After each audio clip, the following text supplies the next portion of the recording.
Cathal, can't we talk about this?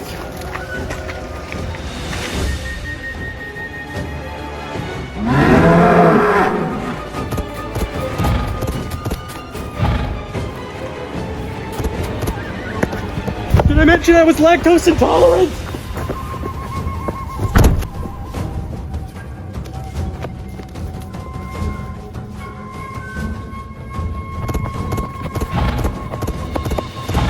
I'm also a meat eater. Not in that way. You know, this is just my long-winded way of saying that I'm really more of a harpy guy. I mean, not that that's a problem. I mean, you're really pretty. It's just, I've never milked a Minotaur before, and I'm really inexperienced and not very tasty. Please don't eat me.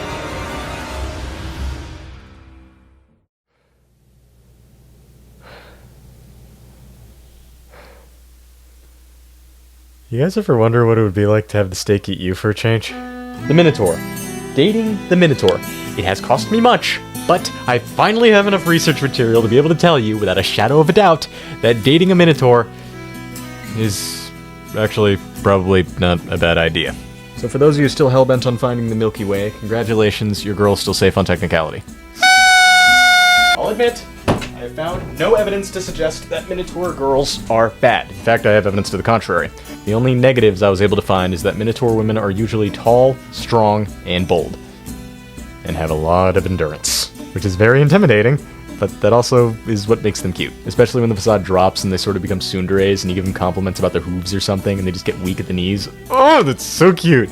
Speaking of their anime counterparts, I have mixed feelings about it. You're going to find this out later as well. The Minotaur lacks a sense of identity, so the anime Minotaur, especially, they've somehow split the line in between the tough-looking Minotaur and the Holstein cow. And it's up to you whether or not you decide whether they're the same creature or not, but I'm kind of leaning on them being different. The way that I see it is sort of like separating the bull from the cow, right? Would you say they're the same creature? Probably not. But they have the same common ancestor.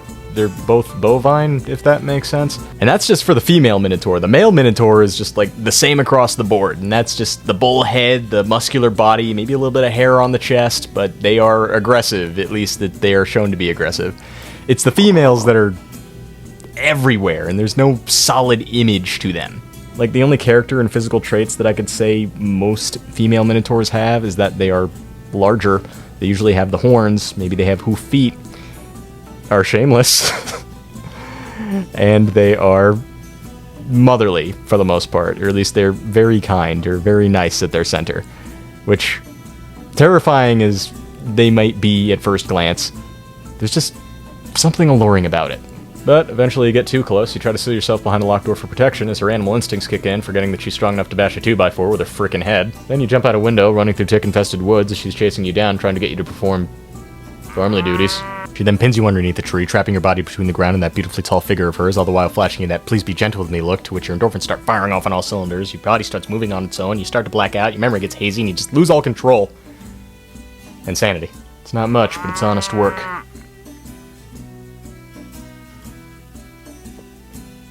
What was I saying? Right, she's dangerous and I don't trust her. To the newbies, the passerbys, and that one guy who recognized the girl in the thumbnail, welcome to the Ood. This is a series where I teach you why you should stay as far away from that girl as possible. However, there is one ironclad rule that I go by, and that is, if the monster girl in question does not have a history of violence towards humans, then she is technically safe. But as a fair amount of you are probably familiar with, Minotaurs eat people. Saying whether or not the man-eating monster that we sent human sacrifices to is dateable or not should be an open and shut case. But if we're talking about the female Minotaur, the answer is not that simple, because the history of the female Minotaur is short, it's vague, it's complicated, and if you're curious as to find out why, it frustrates me to no end, then stick around because we're going to talk about that in a bit. The way that I usually do these videos, and by extension how I'm going to do this one, is that I'm first going to give you the real-world lore of the Minotaur as it exists in our world, followed by pop culture references throughout history so that way we get a better idea of what this creature is. I'll then follow that up by giving you survival tips of what you could do if you ever encounter a female Minotaur, because if I can't stop you, I might as well prepare you. And then in the last part of this video, I'll give you my personal thoughts on the Minotaur, along with some hypotheticals as to what I think would happen if humans and Minotaur just started intermingling. However, despite peak human performance, I am aware that hypotheticals from humans mean next to nothing in this case. Luckily, I found a new friend who is not entirely Minotaur, so I don't have any need to be afraid of her. Here she is now.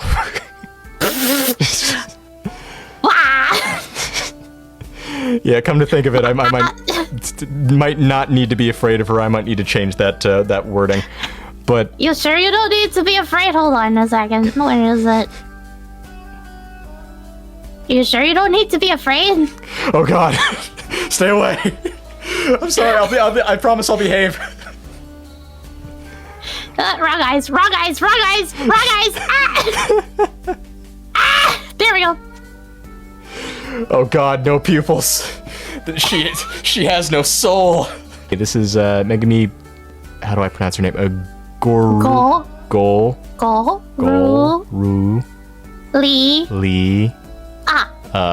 Gorullia.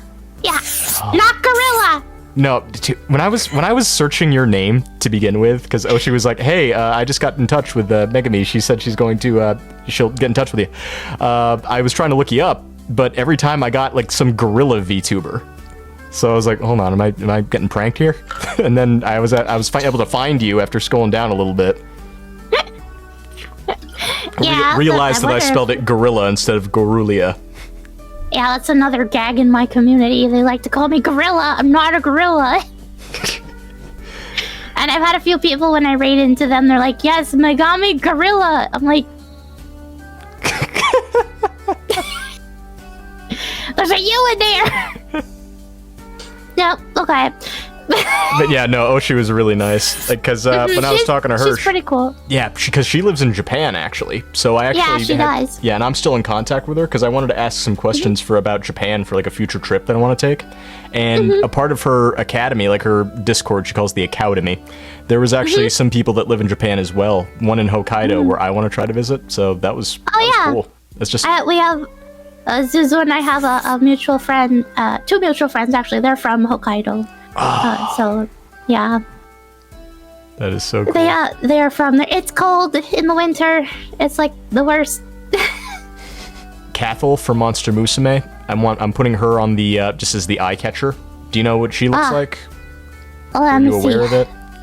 I know of Monster Musume. I know it's a little more on the sus side of Monster Girl things. What's her name again?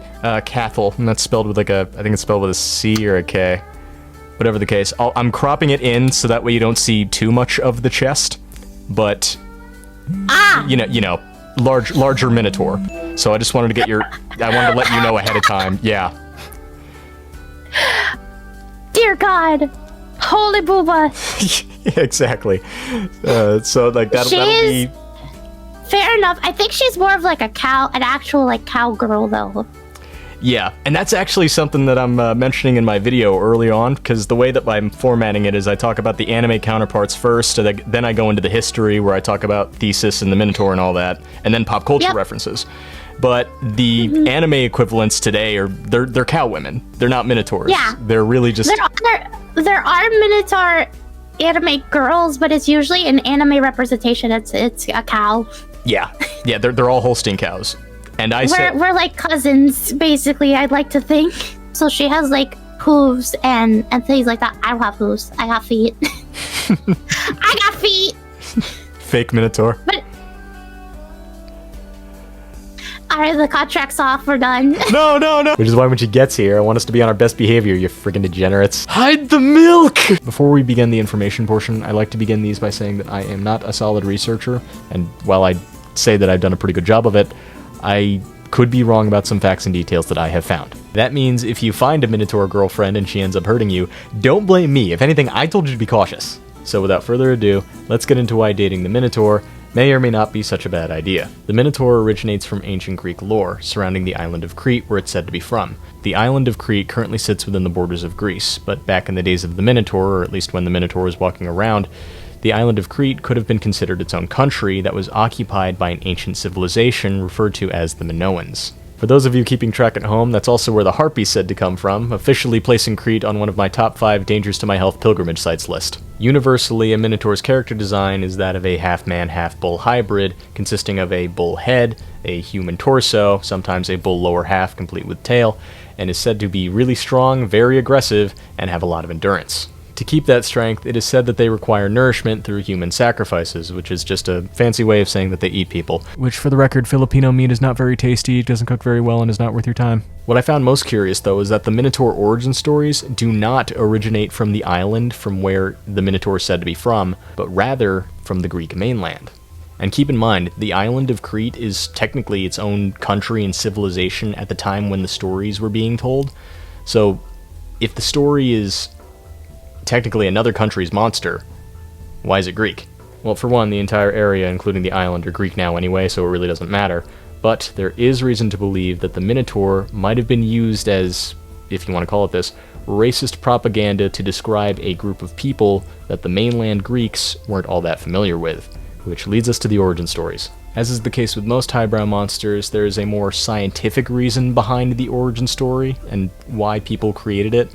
And then there is a fanfic origin story that's usually a lot cooler and embellished, and I'll just leave it to you to believe which one you want to believe. I'll start with this more scientific origin story first and ruin the magic for you, but it's said that the logical reason that the Minotaur stories were created were so that the Greeks, or I guess the city-states at the time, because Greece didn't really exist yet, but for the mainland, the Minotaur was the mainland's way of explaining who the Minoan island people were in the simplest terms.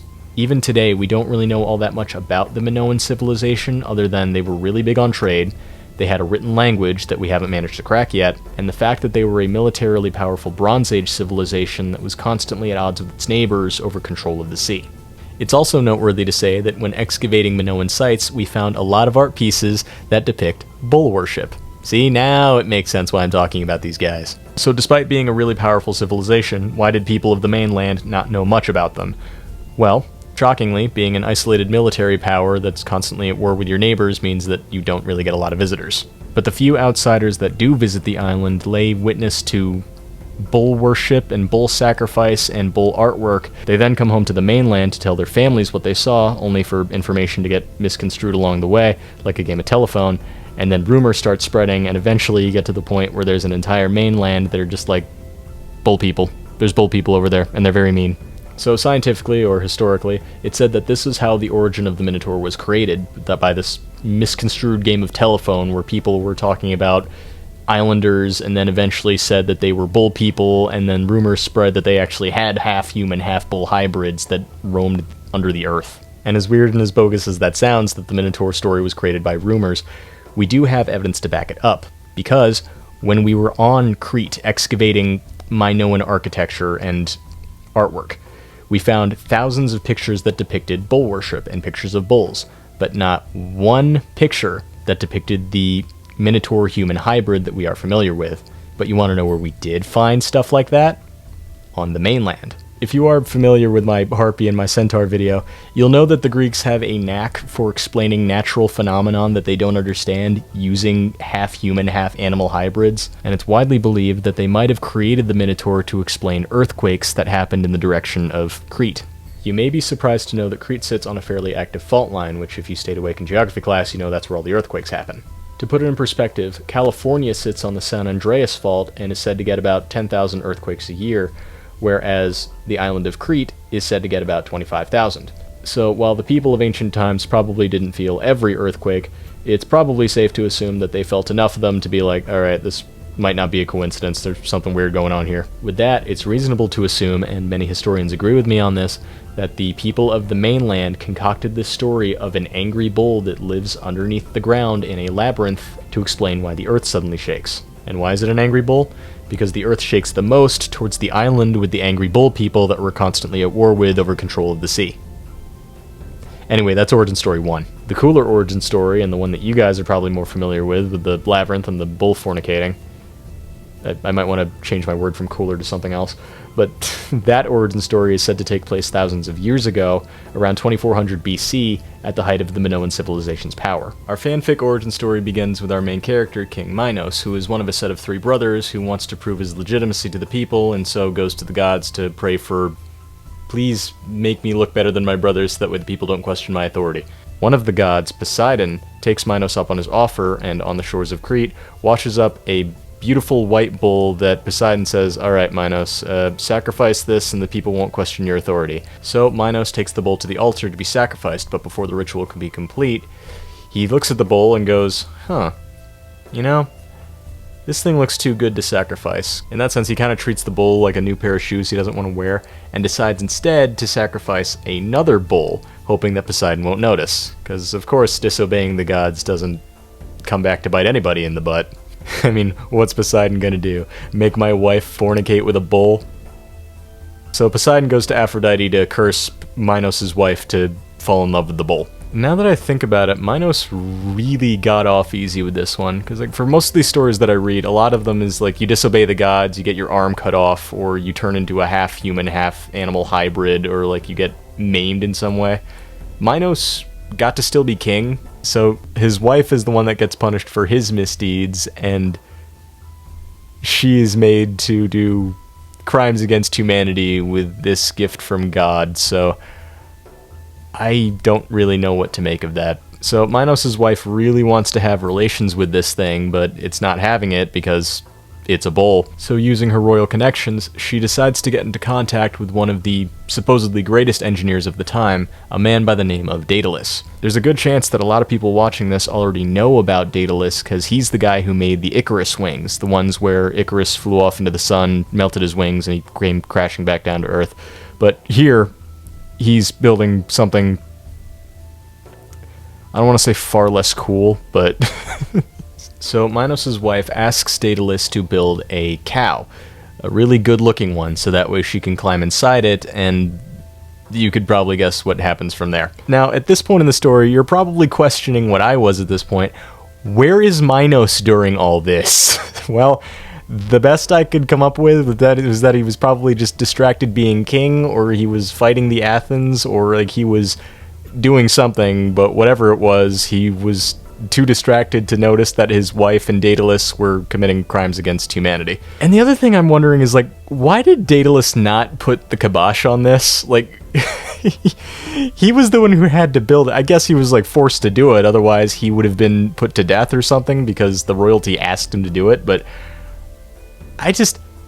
so many plot holes, but whatever, on with the story. So Daedalus constructs the bull, she gets inside of it, the bull's neurons activate, and lo and behold, 9 months later, little baby Minotaur is born. So yeah, Minos' wife gives birth to the Minotaur, essentially, with the bull head, the horns, and the human body, which not only must have really hurt during pregnancy, but like imagine being Minos in the room, like when the baby's born, just, oh my god.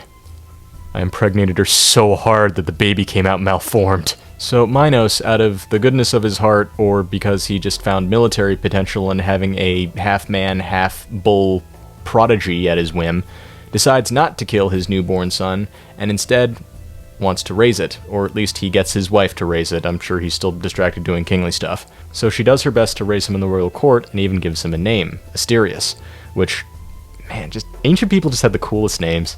But eventually problems start to occur as little baby Abomination can't take the same food as everybody else, and they discover that he requires nourishment through human sacrifice.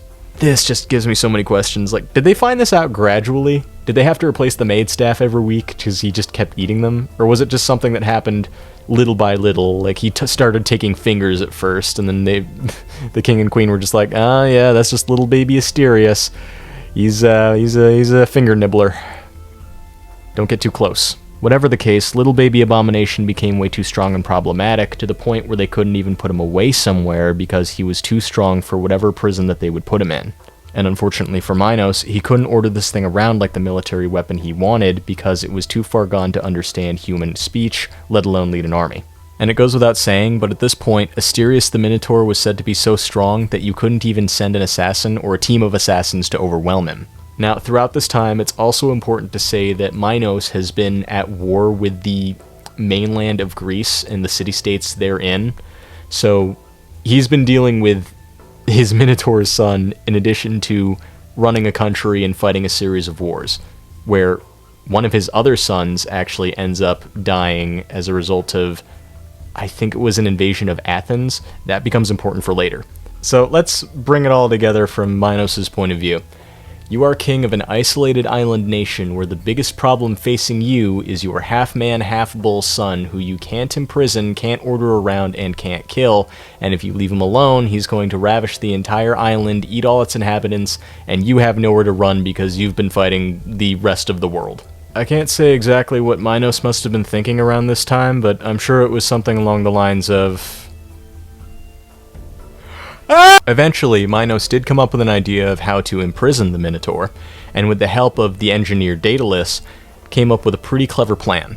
You see, while the Minotaur was an insanely strong beast, it wasn't all that bright, and it still had the mind of an animal. So the idea was to create a prison that was so complex and confusing that the Minotaur would never be able to find its way out because it wasn't smart enough. To that end, Minos instructed Daedalus and his son Icarus to construct a labyrinth under the earth where they could store the Minotaur for that exact purpose. The labyrinth was completed in record time, probably because the citizens of Crete didn't want to be Minotaur food, but eventually the project is completed, and for his efforts, Daedalus and his son Icarus are imprisoned within Crete because they essentially know too much. This is actually where the idea to create the wax wings comes from, because Icarus and Daedalus are imprisoned on Crete, so they use the wings to try to fly away, but that's when Icarus flies too close to the sun, melts his wings, and comes crashing back down to Earth, so that's how the stories unite.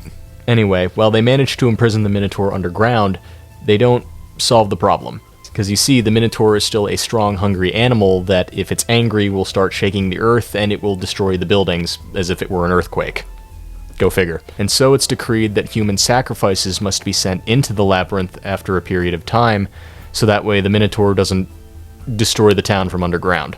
As far as where Minos would get these sacrifices, do you remember when I told you how his son, or one of his sons, was killed in Athens as a result of the wars that the Minoans and the rest of the mainland had been fighting up until now? Well, Minos had a pretty interesting idea of how to get revenge on the people who he deemed responsible for one of his son's deaths. And that was to have them send at least 14 sacrifices either once a year or once every 9 years. We don't know what the time period was. These sacrifices would feed the Minotaur would be happy, and everybody wins. Except for Athens. That is until a man by the name of Theseus volunteers himself as a tribute to be one of the sacrifices that goes over to Crete and finally puts an end to the Minotaur. And fun fact, this is actually a direct inspiration for Suzanne Collins' The Hunger Games. So Theseus is sent over to be a sacrifice, much to his father's disapproval, but he eventually convinces his dad that he's going to slay the Minotaur and everything's going to be okay. When Theseus gets over there, one of Minos' daughters actually spots him and falls in love with him at first sight, and provides him with an important tool that he would need to find his way out of the labyrinth, that being a spool of magic thread, or just a regular spool of thread, but anyway, the idea would be that he follows the thread to get back out of the labyrinth. So, making a trail for himself using the spool of thread, Theseus eventually finds the Minotaur, slays it, either with his bare hands or with a weapon, and comes back out of the labyrinth following the thread with the Minotaur's head in his arms. Theseus then takes the remaining sacrificial tributes and Minos' daughter, and the Minotaur's head back with him to Athens, to which, if you're wondering why Minos didn't get involved or object to this in any way, it's probably because he didn't want to be on the bad side of the man who killed a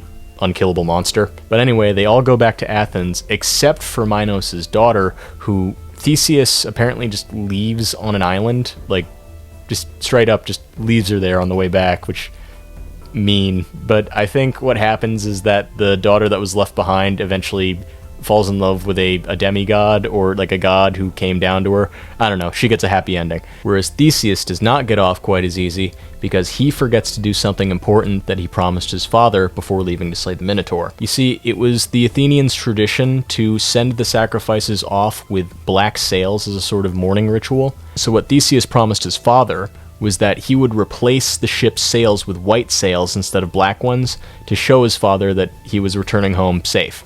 The way that I heard this next part is that Theseus either forgets to put up the white sails, or he's wrapped the Minotaur head in the white sail that he was going to use, but either way, the black sails are not replaced, to which Theseus' father, King Aegeus, sees the black sails and surmises that his son must not have survived, to which he throws himself into the ocean out of grief, hence where the Aegean Sea gets its name. And because of that, Theseus becomes king, and I'm not sure what became of him afterwards, but I don't think that he took his father's death lightly. But either way, that's origin story 2. I know I could have stopped right at where the Minotaur was slain, but I kind of wanted to finish the story because it just kind of felt cheap not to. But yeah, that's the Minotaur's origin story. It's as straightforward as it gets, where the queen does something that probably wouldn't be as frowned upon by today's furry community, but just feels so wrong. Forget. As ancient Greece started to pull into the modern era, mentions of the Minotaur would be few and far between, and they'd make few cameo references throughout history. It's largely believed that the reason for this is because with the introduction of Christianity, any belief in half-animal, half-human hybrids was seen more as satanic and pagan, and the Minotaur would be no exception to this because it's a half-man, half-bull. While people wouldn't necessarily pray to it, the imagery would be enough to be seen as blasphemous. From what I was able to find, the Minotaur only makes one cameo appearance in history between ancient Greece and the Renaissance period, and that is in the book Dante's Inferno, written in 1321. In Dante's Inferno, the main character Dante, who's also the writer, goes through the 7 circles of hell just to see what they are and see what the people are like, and upon his journey, comes across the circle of violence, where the Minotaur is meant to be a symbol for the whole circle, I guess. So when he sees it, Dante just admonishes the Minotaur for being violent and says stuff like it deserves to be in the hell that it occupies, which I guess goes to show you what the society at the time really thought of the Minotaur. During the time of the Renaissance, the Minotaur makes a few notable cameos in artwork as people look back at ancient Greece and they discover that it's a very classical period worthy of painting. One of the most notable pieces of the Minotaur that I was able to find actually comes from the artist Pablo Picasso, who in 1935 made his Minotauromachy, which is very uncharacteristic of Picasso, given anybody who knows his work, it's very surreal, but the Minotauromachy looks like, I don't want to say natural, I'm not very good at art terms. I had an art class, but I completely forgot the terms for it, but the look of it looks more realistic than his usual stuff. So I thought that was pretty neat. And at long last, in 1974, Dungeons & Dragons comes out with its first official release, including a guidebook to various creatures. The reason why this is so important is because in that guidebook of creatures, Minotaurs are mentioned as one of the races in which the first mention of female Minotaurs, like in written work, finally exists. And I'd just like to reiterate that so we're all clear. Back when the Minotaur origin story was being created, back when it was being put onto pottery, back when people were afraid that this thing was causing earthquakes, the Minotaur was always exclusively male, with no mention of there being any female Minotaurs, at least as far as we know, up to today. It wouldn't be for another 3,000 years until somebody considers that Minotaurs can be female, and they exist in a race, at least on written record, through a tabletop role-playing game. From the 70s onward, video game franchises that were more so along the lines of dungeon crawlers would explore the concept of Minotaurs, and some would include females, while others would keep to the classic version with the bull head, lower half, bull, human torso. And for some reason, they'd always be swinging an axe. I don't know why. That kind of seems racist to a degree. Like, Minotaurs have to have an axe. Like, they don't use swords or anything like that. I don't know. That's beyond me. As we move to the early 2000s and public art sites like DeviantArt become a thing, the Minotaur is then taken into the hands of independent artists who just go to town on it. And it's at this point, from the 2010s onward up till today, that the Minotaur has a fairly blurred reputation between looking like it's more muscular and toned figure and being a straight-up cow woman. Which, like, no issue there. I happen to play for both teams myself. But whereas the old Minotaurs were taking it after bulls, which, by the way, are exclusively male and don't give milk, the Minotaur, or the Minotaurs of today, that seems to be their number one feature. It's just funny to think, like, they started as bulls. You can't milk a bull. It's got its novelty. Like, I'm not going to say that it's a bad thing by any means. It's just something that we did to it. That's how the Minotaur ended up. And it's interesting. That's the best way I could put it. As far as anime is concerned, there are many a Minotaur figure, and all of them popular for for their milk. But the most popular one I was able to find was Cathel from Monster Musume, which that got serialized in 2012. I've talked about Monster Musume so many times. I've I'm an expert at it. But I guess that means Cathal wouldn't show up till 2013, 2014, because she's pretty far along in the novel. But you know what? Despite her also being popular for her milk, I think that she is the most accurate representation of a Minotaur. Tall, intimidating, muscular, toned, pretty rough.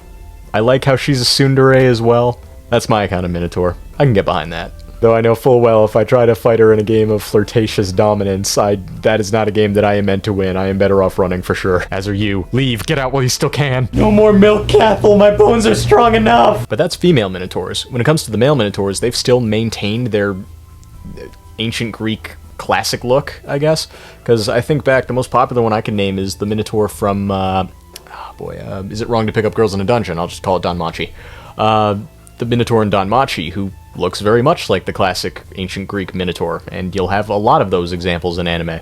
Although if Minotaur women did have a universal figure, I'd say that they always come with large horns, maybe a tail, hoof feet, are plump in some areas, are very tall, very strong, and will eat you alive. Metaphorically, but I'm not taking any chances. Way early on to the video, I mentioned that I actually have evidence to the contrary about Minotaurs actually being aggressive. And that actually comes from ancient Greek lore itself. So back in ancient Greece, when they were making up minotaurs and harpies and centaurs, centaurs were exclusively made to be animalistic and brutish, at least the men were.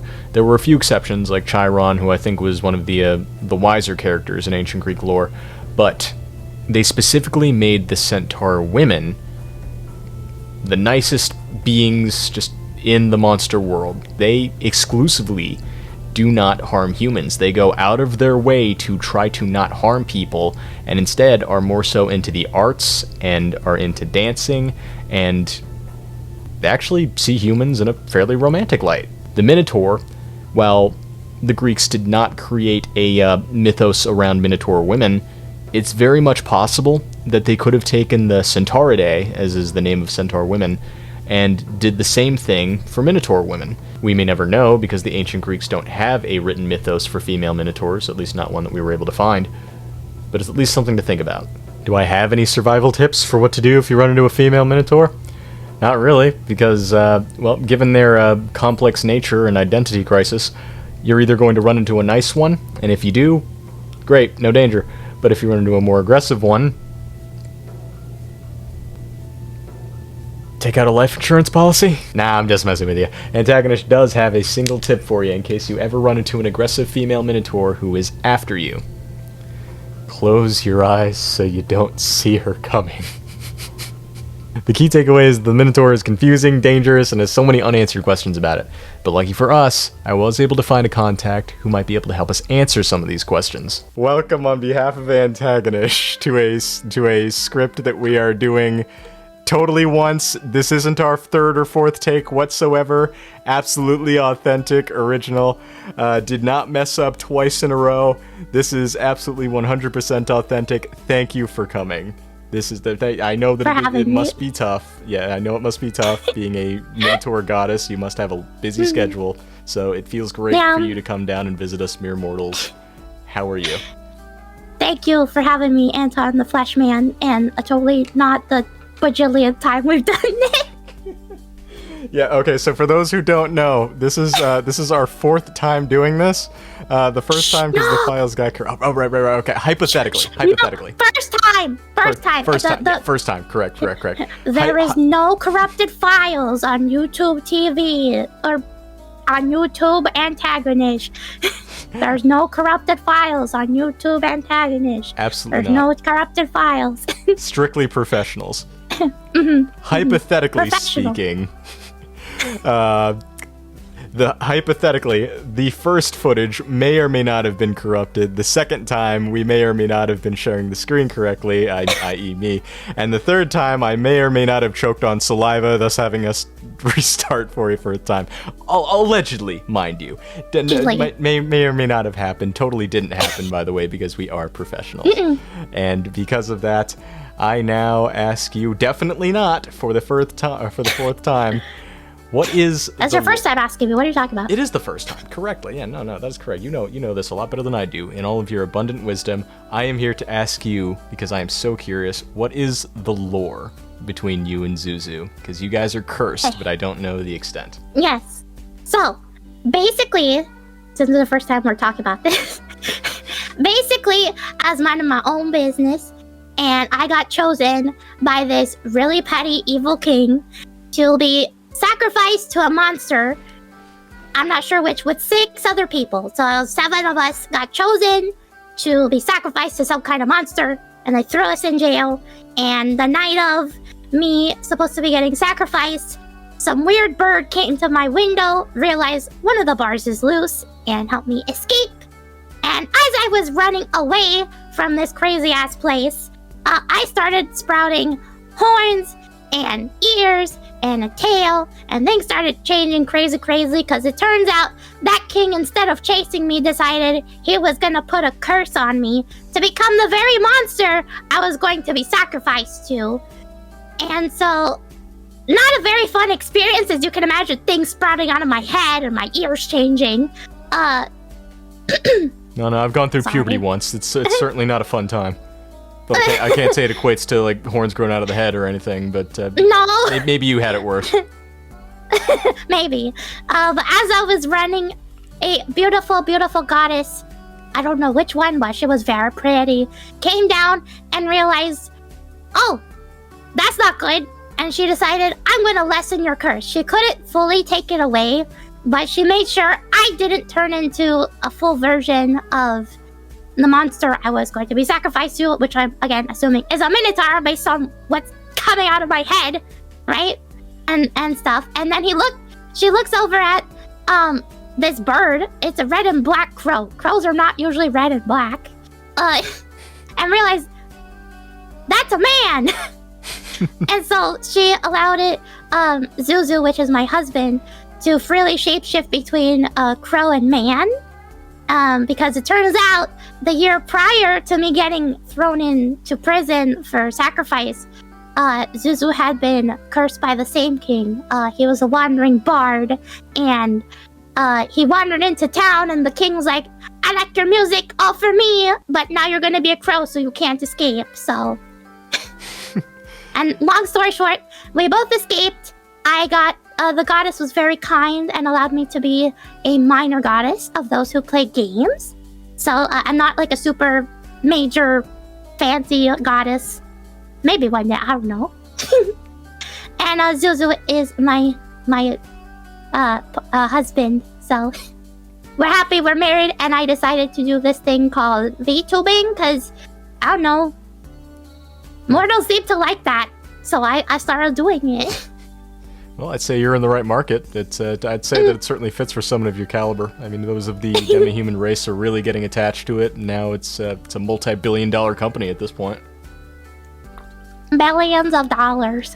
What else can we expect to find from your streams? I basically do whatever tickles my fancy. I'm what's known as a variety VTuber, so I do a variety of content.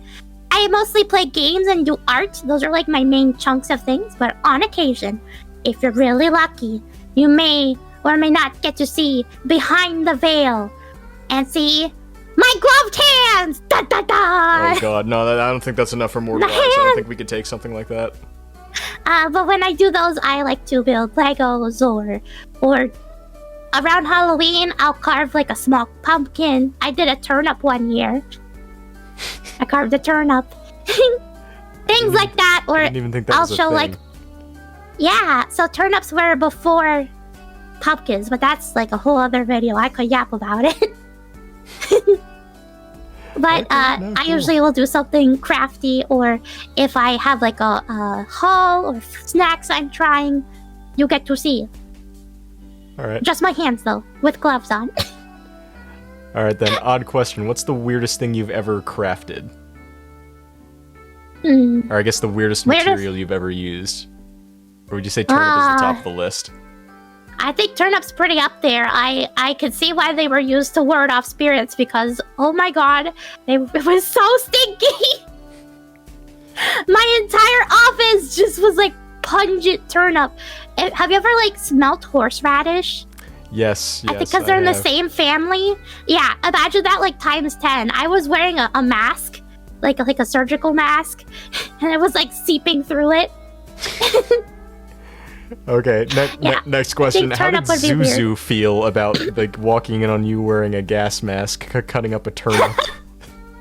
I think he avoided my office pretty much. She's like, I was like, it's very stinky in here. You might not want to come in here. And I shower, by the way. I shower. I'm a clean moo. I don't got no Discord moderators, Musk.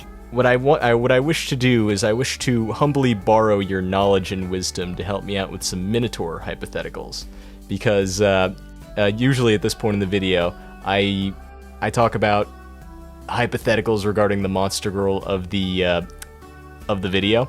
In this case, what would the government do if Minotaurs existed in real life? Like, how demographically, what would be the hardest thing for them to adjust to our everyday lives? Like, sorry, I think other than like, if they didn't like hide us away in some kind of government facility or something, if they allowed us to like live amongst humans and that, we might have to deal with like maybe some prejudices or something like that. But if it was all hunky-dory, kumbaya, blah blah blah, everybody's fine with us. I think just like figuring out regulations for Minotaurs, like there's so many different kinds of Minotaurs and different sizes. Like doorways might have to be a thing.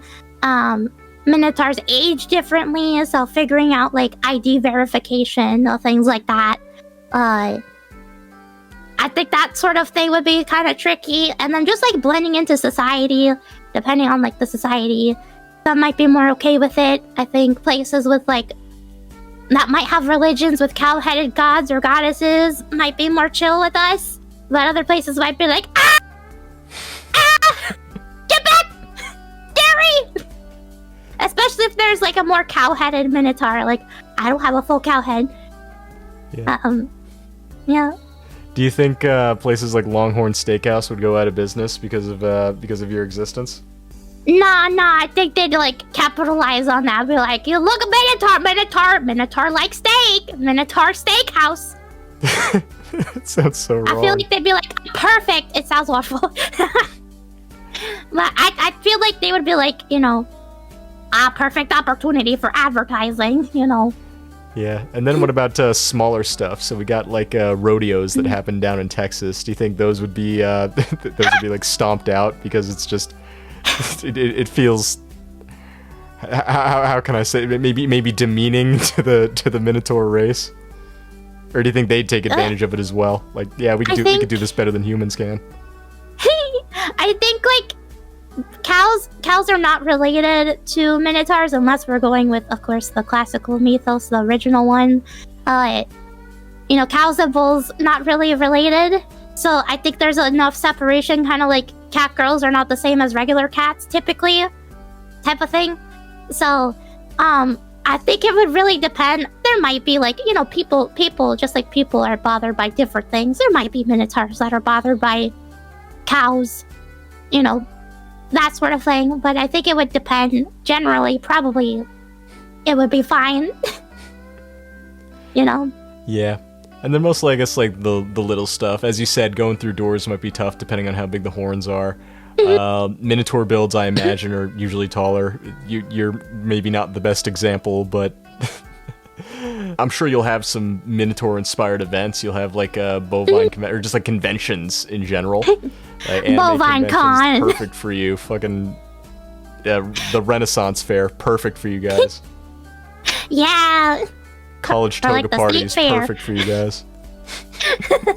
Now, the last thing that I have here is, before we go, I have a couple of questions from my subscribers, from Minotaur enthusiasts and degenerates alike, that would like to ask some questions, if you are okay with that.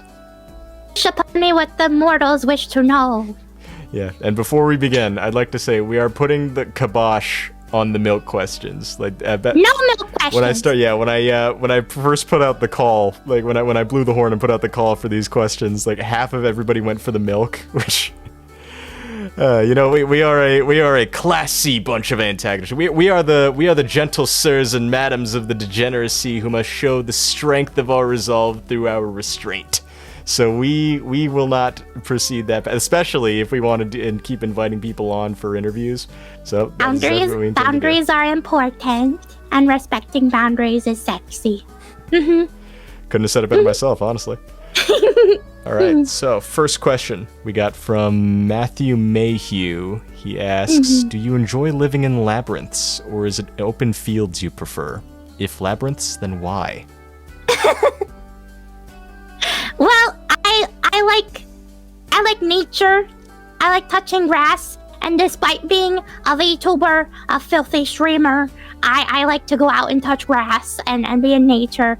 So I like fields, but as a Minotaur and learning about being a half Minotaur, I have an affinity towards mazes. There may or may not be one in the catacombs. Maybe.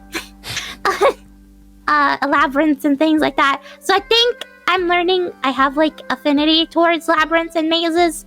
I'm not good at them all the time. Maybe that's the whole point, since that first guy got like trapped in there and stuff. I see. So no ancestral familiarity, but it's just something that runs with the within the blood, I guess.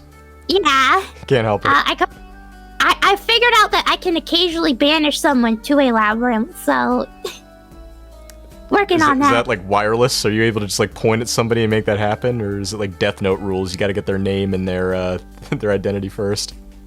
Listen, I open the bag of chips and I eat one.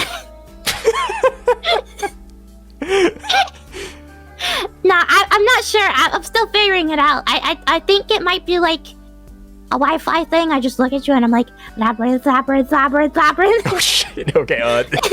Next question. Mr.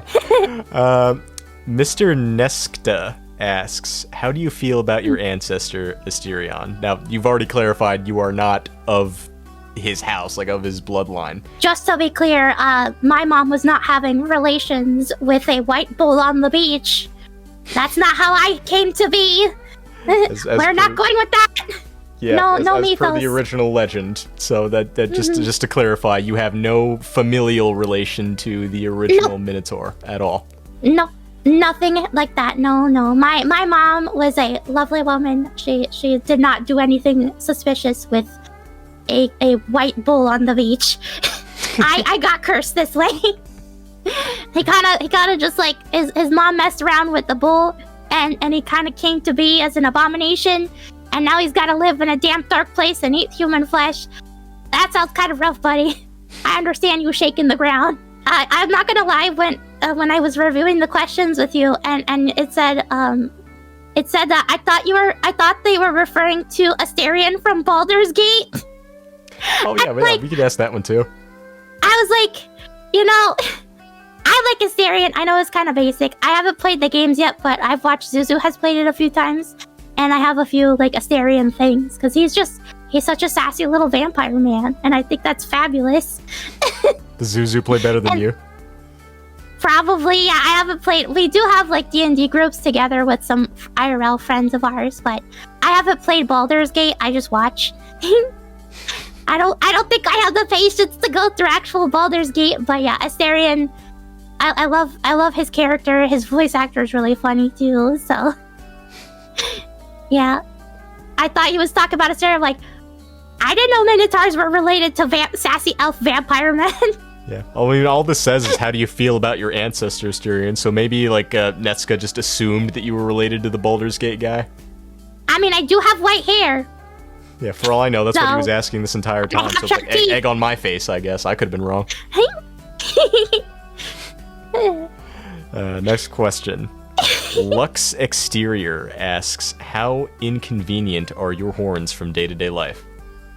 I think, for me personally, I don't have very large horns, so I don't have to worry about getting caught on things, like doorways and that. I'm also not very tall. But I do have to, like, adjust things like headphones. I have to wear them more forward on my head. Thankfully, my ears sprouted from where my ears used to be, my human ones, and not on top of my head like some cowgirls and some minotaurs have their ears on top of their head. I have to wear my headphones more forward. I have to like poke holes in hats if they're too small. That's kind of a pain in the butt. I also have learned that I have to be careful when I go to bed with Zuzu not to poke him in the eye. So I have horn covers. You know how people wear bonnets sometimes? Yeah, I have like horn covers. You so got I don't like little stab his eye out. or something on the head just to be safe. I can sleep like a normal human pretty much. It's not too much of an issue. However, there are some minotaurs that have very large horns. Some of them stick out from the sides of their heads, so I'd imagine they have like the tiefling issue. Figuring they have to sleep on their tummy or something. Sleep standing up type of thing. I don't know.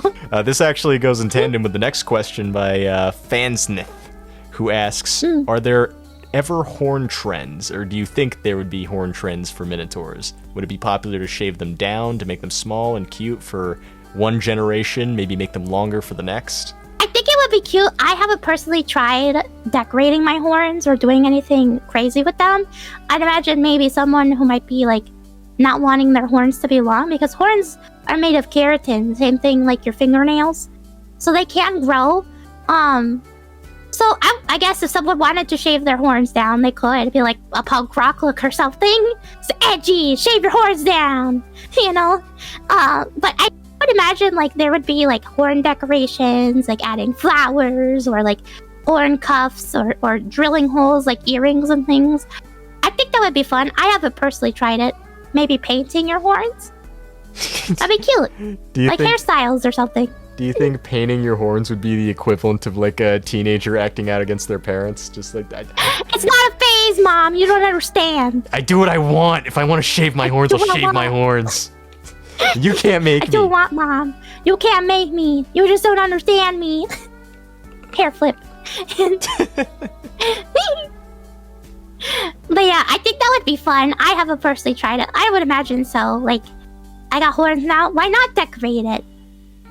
Why not? Have fun with it. Yeah, let them grow out. See what happens. Cringe Incarnate asks, how dangerous is a drunk minotaur? I think it depends on the size of the minotaur, honestly. Just like humans, you know, if they're more prone to anger or violence when they're drunk, then, you know, gotta watch out. But I think even if they're like a nice minotaur, they're like a chill person, if they're on the larger side or like more animal-headed, they might need to be more careful. I know that it's a hazard even when humans are drunk, especially if they're like bigger people, taller people. You fall down, you might break something. Kind of like a bull in a china shop, pun intended. All right, let me rephrase the question then. If I'm at a raver and I see like you next to an empty keg of Miller Lite or something, how in danger would I be? Like how threatened should I be in that situation? I'm not a violent drunk. I'm a affectionate drunk, so I would probably start not shutting up about my husband, because I love him very much. I probably wouldn't shut up about my husband, and if we're like friends, I'll be like, oh my god, I love you so much. But I also float now, so you might want to tie a string to my tail, so I don't float up into the stratosphere. Like a balloon? Yeah, like a balloon. Oh my god, I imagine just like Zuzu doing damage control, just like holding you by a string, just like, alright, I'm gonna take my balloon and go. Bye guys, just wish me luck. I was like, I love you so much, Zuzu. You're the best, Zuzu. He's like, yeah, shut up. Yeah, shut up, you drunk mess. And then like, or like vice versa, like say you let go of the string outside, you start floating up, he has to like transform into bird form and just like grab you by the back and just like, alright, let's fly you back. I can't believe I gotta deal with this nonsense. The things you do for love, huh? No, what a guy. I gotta interview him next. No, he sounds like a pretty cool guy. Yeah, he doesn't really come on camera much. He's a very rare occasion. Most of the time he's just here in his little crow form, vibing. But we have done a few collabs together. We did play Unravel 2. We haven't finished it because it's hard to. We're like 2 ships passing in the sea a lot of times scheduling wise. So figuring out the time that we could both sit down and be VTubers is a little tricky. But he has been my biggest support doing all of this. I probably wouldn't be where I'm at without that. And all my viewers that, for whatever reason, like to stick around. And well, look where I am. I'm talking to a Flesh Man on YouTube. Anton the Flash Man. Yeah. That's not going away anytime soon. Like, up until now, the name thing has never really been a problem for me because I've never, like, talked to anybody. But now it's a new field, so now I have to actually come up with something. I think Anton, like for those who don't know, we did Megami and I did touch base beforehand, just like establish rules, just to like for the interview, and we were actually kind of like, she asked me like, what the hell do I call you? What do I call you? You freaking fleshling. So I was like, all right, oh gee, good question. I had never had to deal with this before. So out of the blue, Megami just blurts out Anton, just because it just sounds like antagonist. So at this point, it just, I guess. I guess. Yeah, like I offered my alias Duke Bosso. That works as well. But honestly, you could just call me Anton, I guess. That's so funny because I was talking to my mods right when you first popped into YouTube chat, not YouTube, into Twitch chat. It's like Duke Bosso. That sounds like a designer brand. No, I'll tell you what it was based off of. So like Duke was the Duke. It was actually just a friend of mine was helping me set up an email. If that doesn't show you how technologically illiterate I am, I need someone else to help me out with that. But mind you, this was like 6 years ago, back when I was still 18. But like, you know what? Rough stuff. I'm bad with tech. Anyway, so he helped me set up an email. That was one of the ones that came up in the random generator. And I was like, ooh, that actually sounds pretty cool, because at the time I was using Twitch to actually play some Chivalry and some Besiege, just some medieval games. So the Duke part made sense, like Duke, Kings, and Lords. But Bosso for me, like it was a random email generator, but I always interpreted it as fandom for like Jacksepticeye's like a boss. So I'm the Duke of bosses, so to speak. That's so funny. I love Jacksepticeye. He's the best. Oh, he's just If I ever met him in real life, I'd be nothing but starstruck. It would be I wouldn't be able to get a word out. I don't even want to imagine. He's also rocking the white hair supremacy. I'm so excited. You think he got white hair now? You think he met the same goddess and now he's like in the process of becoming a Minotaur himself? Yeah, maybe. He's like, you know what? We're gonna rock the white hair. Oh my god. It's all connected. It's all connected. All the lights could project. We're all one. I'm gonna have to like feel my head for horns later, just in case. Double check. Nightmare Doom asks, "Do you like fishing?" That's a nice wholesome question. Yeah. Yeah. I like fishing. I actually grew up in Florida before I moved to the Midwest, so. I used to go fishing a lot as a kid. I used to do dock fishing. I was too small to do deep sea fishing type stuff. Not get yoinked off the boat type of thing. But I used to go dock fishing. And here in the Midwest, I've done a little bit of fly fishing. Oh, okay. And you're cool with people knowing you're from the Midwest, right? Like, you want me to cut that out? I'm not going to tell you what state. I'm in every single Midwest state right now. All of them at once. All of them at once. Yeah, so anybody in the Midwest, if you see like a floating drunk Minotaur like out in the middle of the night, just know that's probably your neighborhood. It's probably your neighborhood Megami. My rule is if you see Momo, no, you didn't. If you see me, no, you didn't. That's a nice rule. And then anybody who does see you, add him to the church. Add him to the Bone Cathedral you got going on there. The Bone Cathedral into the catacombs with you. Volunteer your bones. Yeah, if I'm ever in the Midwest, I just gotta remember not to like stargaze for a while, at least not while I'm down there, just for my own safety. Not a Sims alien now.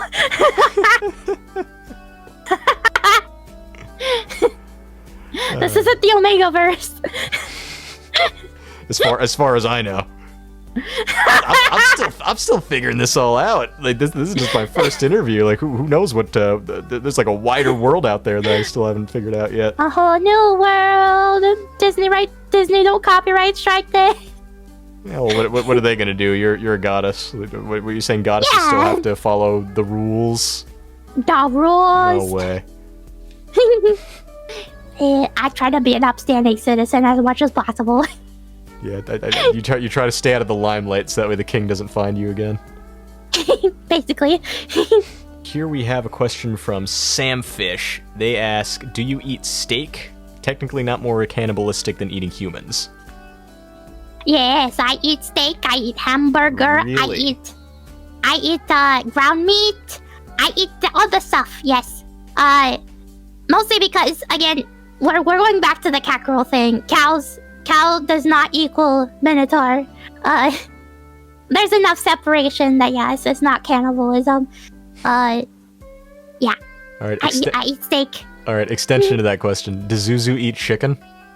Yes. Okay, I mean, he is safe to do that then. Yeah, he is a corvid after all, if you know anything about corvids, and he was a human. Now we're kind of like in a limbo state at this point. But, he's a corvid, and corvids are part of the system of decay at the end of life. So, like, vultures and possums and mushrooms, corvids, like, I might be saying this wrong, the canidids, something like that, they can eat flesh and things like that and be okay. So he's good at eating chicken. Right, I mean, there's other birds like owls and stuff that eat other birds, so yeah, all right, yeah. Nothing unusual there. I guess it works. That's all in line with the animal kingdom. Plus, again, like you guys started out as human to begin with. It's not like you were. Yeah. It's not like you were always this way. No. So it does make sense. Mm. All right, and there we go. Last question. I got one from Anxious Ferrets, who asks, can you please give back my 2004 Honda Accord? I know for a fact you borrowed it last week for a slammer, and I need it back, preferably intact. But I know how you get after a couple of barrels, so at least somewhat functional. I don't want to have to call the Adventurers Guild about this again. Megami? What'd you do to this guy's car? Listen.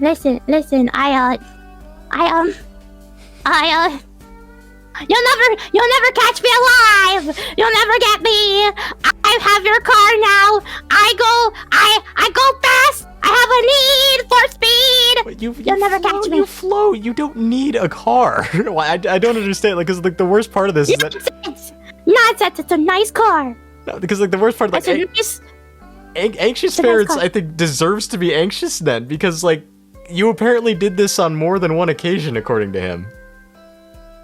I mean, the guy owes me flan, so I'm taking it as collateral. But a flan and a car are two entirely different things. You can't just like Nonsense. steal a man's car. He needs that to move. Beep beep. Beep beep. Vroom vroom vroom. So like, are you planning on reimbursing him for this? Like he says he's going to get the guild involved again. I don't know what that means. Like I don't know you guys' history, but.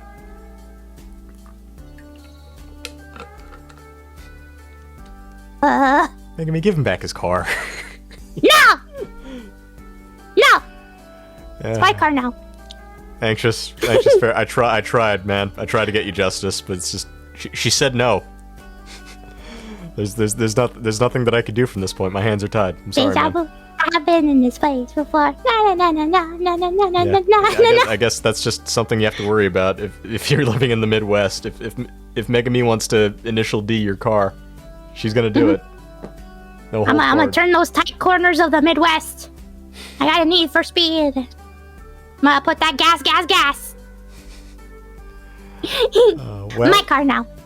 Well, I'd say that answers all the questions, or at least that's everything that on my list. So thank you again for coming out. This has been fun. Definitely the first time that we are doing this. Not any of the not any of the multitudes to try to recover lost content for sure. Before we go, is there anything that you'd like to plug? Anything you'd like to just mention? Yes, the cord into the socket. But I'm so funny. The kid. All right, well, that's it then. Nothing else that needs to be mentioned. All right, we can cut it out. Bye, guys. Yes, you can follow me on Twitch. I stream almost every Tuesday, Thursday, and Friday. Since I'm in the Midwest, I'm on Central Standard Time. I tend to stream at night or at degenerate hours in the evening. Yeah, I stream on Twitch, so you can find me at Megami Gorullia on Twitch. I also have Twitter, same thing. I have Bluesky, and I have my own YouTube channel. There isn't much on my YouTube, but there's a few things you could pop in and watch if you so desire. Speaking of the turnip, I do have the Halloween thing up there if you'd like to see me carve a turnip. And a few other things. But yeah, I also have those. I also have, as I'm talking here, I'm currently using a free-to-use bust-up Live 2D model made by the artist Kudzu Live 2D on Twitter. They're a lovely, lovely artist, and I'm very, very honored that they've provided this to the community, a free version of a model. So, I've been raising money for my own Live 2D model, a full-body one. So if you would like to donate towards that, get me some legs and make me look fancier so I can become more powerful and eat more flan. I have a Live 2D model fund on my Throne. It's through Throne. You could also get real life presents if you're into that for me. Or if you're watching my stream, I have a QR code in the corner. Usually you could scan for that. Yeah. Right, so anybody in the Midwest or just like anybody who just loves life in general, don't do that. So that way, like, she doesn't become more powerful and end up like ruling our world. Like, God forbid, I'm not giving you my 2012 Toyota Highlander for sure. Like, I need that. Nonsense. Give me all of your cars. Do it. Obviously, they're not required. Do what you can if you're able. Pay your pills. Eat your food. Do all the things before you throw money at an anime girl on the internet. You hear me? Be responsible. But yeah, also don't listen to the Flesh Man.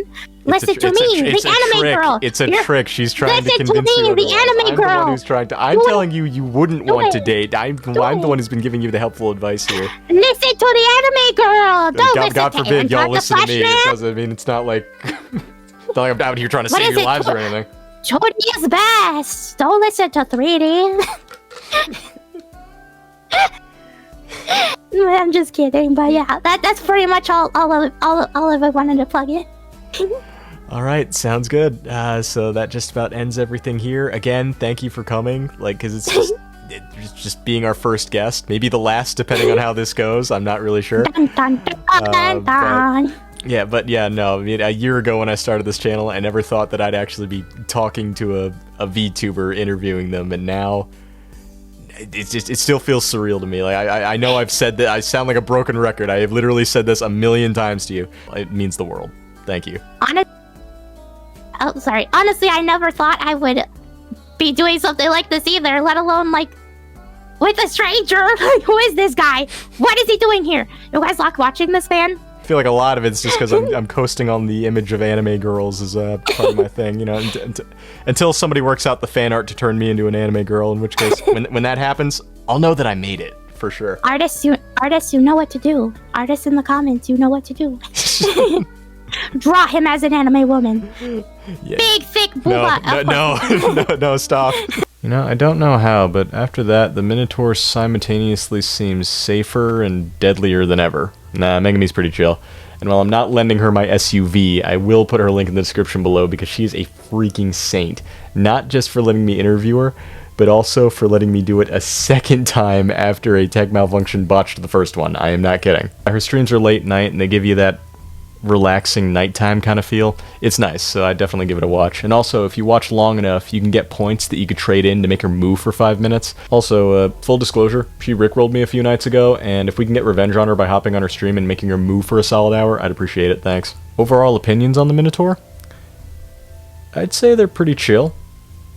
Some more so than others. If I did go out with one, my ideal date would be for her to give me a lap pillow on a park bench where I could just look up at her and play with her bell. Though I imagine if I did that, she'd probably knock me out and then put me over her shoulder and carry me home like a sack of potatoes. And then she'd put a band-aid over my head, and then she'd say that she's sorry, and I'd say that I'd forgive her, and then we'd hug, and then we'd go to bed. And then if things got really spicy, she'd let me caress her horns and then whisper sweet mooing into my ear all night long.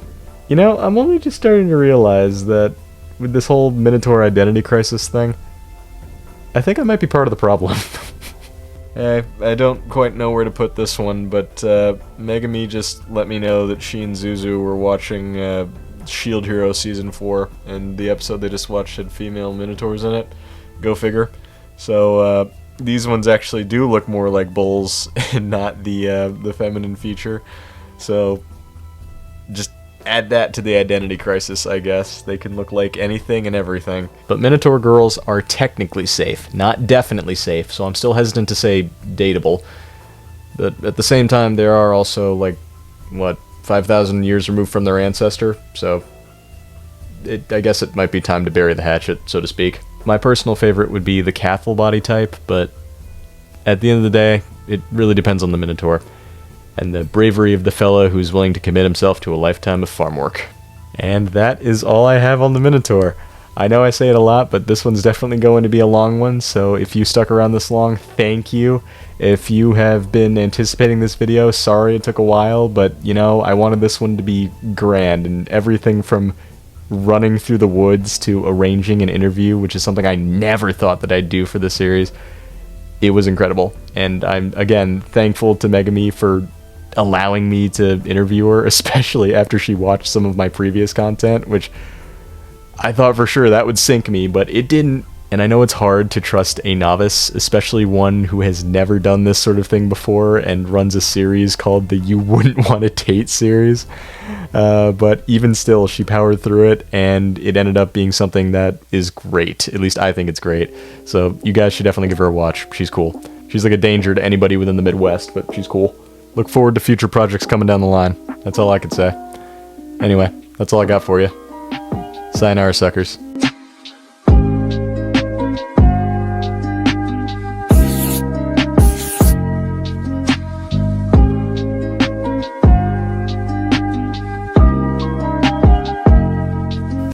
You're a horrible person and you know it. There's a word for that. It's called antagonish. Roll credits, he said the name. Gotta bye.